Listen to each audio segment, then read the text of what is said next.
मेरे लिए तो यह बहुत बड़ा कठिन समस्या का विषय हो गया कि मैं अपना जन्म स्थान, जन्म का घर, एक एक ईंट पर मेरा नाम, मेरे पिताजी का नाम, लेकिन समय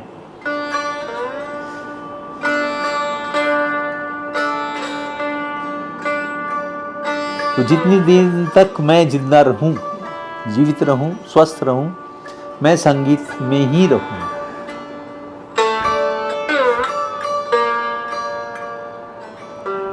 तो माँ हारमोनियम लेके कभी कभी बैठती नहीं थी, वो जबरदस्ती हम बैठाते थे। तो माँ को पसंद नहीं होता था, क्योंकि ससुराल में तो उसका लगाव उसी दिन का था जिस दिन उनका शादी का फिक्स हुआ। तो एक दिन गाना सुना गया, उसके बाद से माँ शायद वो हारमोनियम गिफ्ट में ही पड़ा रहा, दादा का, नाना जी का दिया हुआ।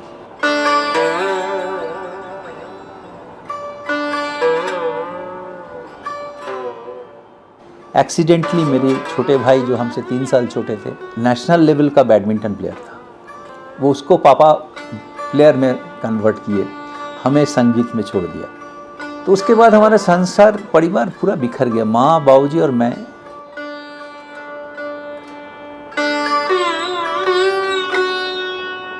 खूब झगड़ा हम दोनों में हो गया उस दिन नाम लेकर के।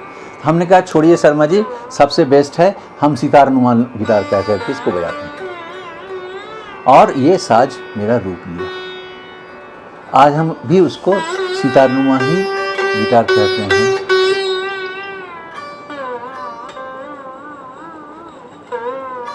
तो है क्या कि ये सारा परिवार से ही जुड़ा हुआ है। किसी भी संगीतकार के लिए उनका परिवार सबसे बड़ा मूल है, जिसका रूट बोल सकते हैं हम। वही अगर सही रहा तो संगीत आप अपना कर सकते हैं।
मैं आजकल थोड़ा सा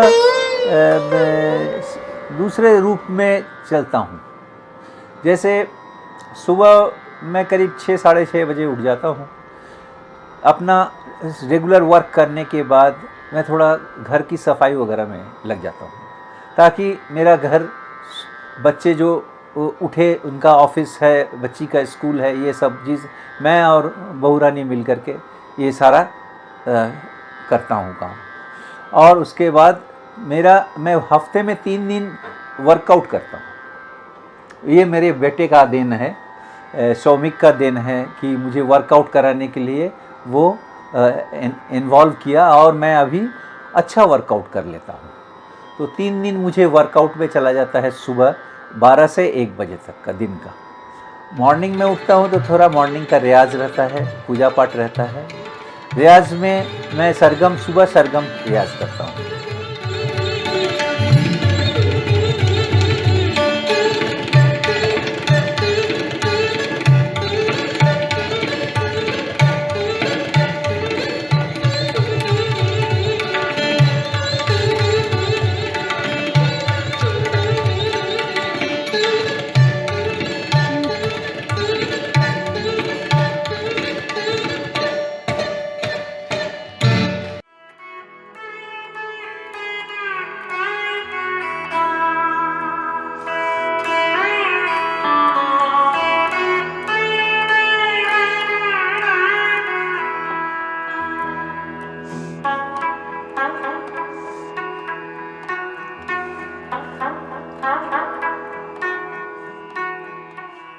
संगीत का कोई शॉर्टकट नहीं होता है और संगीत सबसे हो भी नहीं सकता। ये जब तक ईश्वर का देन नहीं रहेगा, जब तक आप में वो संस्कार नहीं जन्म लेगा, वो आप संगीत नहीं कर सकते हैं।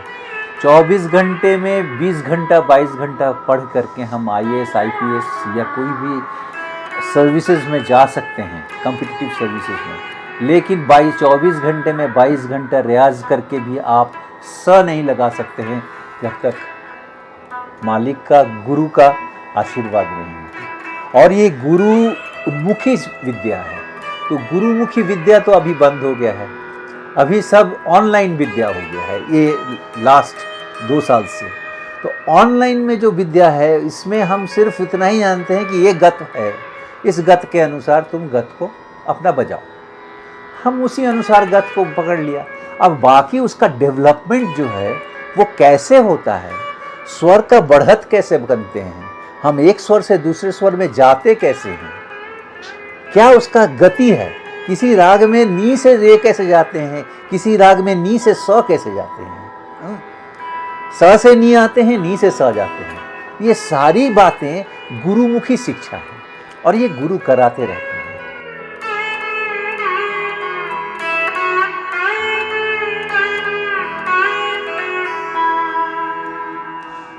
तो आजकल जब से हमारे ये पुस्तकों का जगत आया, एक सेकंड आया जिसमें हम लोगों ने बहुत सारे पुस्तकें हम लोगों के पास हुआ आया, तो उस पुस्तकों के आधार पर हम लोग संगीत के कोई बंदिशों को बांध लिया। अब उस संगीत के बंदिशों के आधार पर हम गाते बजाते रहते हैं। वो एक पद्धति हुआ, लेकिन वो करने के लिए भी आपको किसी गुरु के पास जाना आवश्यक है।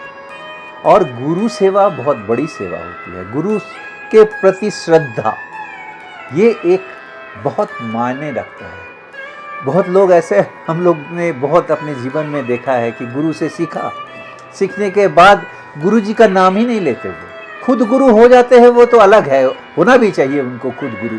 हर गुरु चाहता है कि उसका शिष्य गुरु बने। शिष्य जैसे हमारे बाबा अलाउद्दीन खां साहब के शिष्य रहे अली अकबर खां साहब, वो गुरु बने। हमारे रविशंकर जी वो गुरु बने। आज अमजद अली खान साहब वो गुरु बने उनके पिताजी के शिष्य रहकर। तो सब पिता माता या गुरु ये चाहते हैं कि हमारे बच्चे आगे बढ़े। वो बच्चे की तरह ट्रीट करते हैं, अपने घर के लड़के जैसा ट्रीट करते हैं, बेटी जैसा ट्रीट करते हैं। लेकिन आज के डेट में वो संभव नहीं हो रहा है। इसीलिए सब कोई यूट्यूब के माध्यम से शॉर्टकट लर्निंग का प्रोसीजर अडॉप्ट कर रहे हैं। तो उससे क्या होता है, अब आप तो नोट तो लगा लेंगे, लेकिन वो नोट का मजा क्या है, कॉम्बिनेशंस कैसे बनता है, कौन सा कॉम्बिनेशन बनाने से हम उस राग में राग का रूप रख करके और रागों को विस्तृत रूप से बता सकते हैं कि ये है, कौन सा जगह पर हमको ठहराव है। ये सारी बातें कौन बताएगा।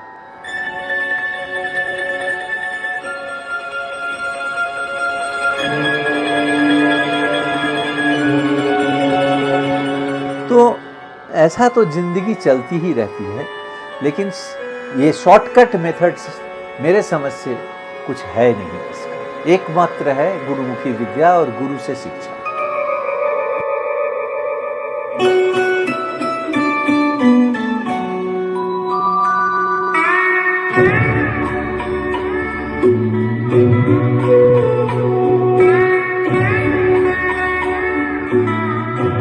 नहीं, मैं कभी इस मामले में सोचा ही नहीं। जो मुझे मालिक ने दिया सो मैं ले लिया, मुझे वही मिला, मैं बहुत खुश हूँ। इसलिए कि ये एक जन्म का है नहीं, ये कई जन्म में शायद हमको कभी हम बन सके कुछ। तो अभी तो सिर्फ हमारे जितने गुरु हैं, हम आज भी सबको गुरु मानते हैं। अपने से जितने बड़े लोग हैं जिनसे हम कुछ भी जान पाते हैं, सीख पाते हैं, कुछ नई बातें जानते हैं संगीत संबंध में, मैं उनको गुरु मान लेता हूँ। तो मानने का उसका अर्थ यह है कि ऐसा नहीं कि हम सिर्फ पढ़ाई से और संगीत पढ़ के रियाज से बन सकते हैं एक कलाकार। हमें गुरु भक्ति से, मातृ पितृ भक्ति से अपने मन को शुद्ध रखते हुए तभी हम कुछ कर सकते हैं संगीत के जीवन में।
मुझे कोई शिकायत शिकवा नहीं है। मैं बहुत खुश हूँ अपने साज से, जितना भी मैं बजा लेता हूँ आज तक मेरा दोनों हाथ सही है। आगे भी मैं आप लोग सबसे भगवान से कृपा प्रार्थना करता हूँ कि मुझे स्वस्थ रखना, बस मैं स्वस्थ रहूँ तो संगीत मेरा जिंदा रहे, ये मेरा सोच है।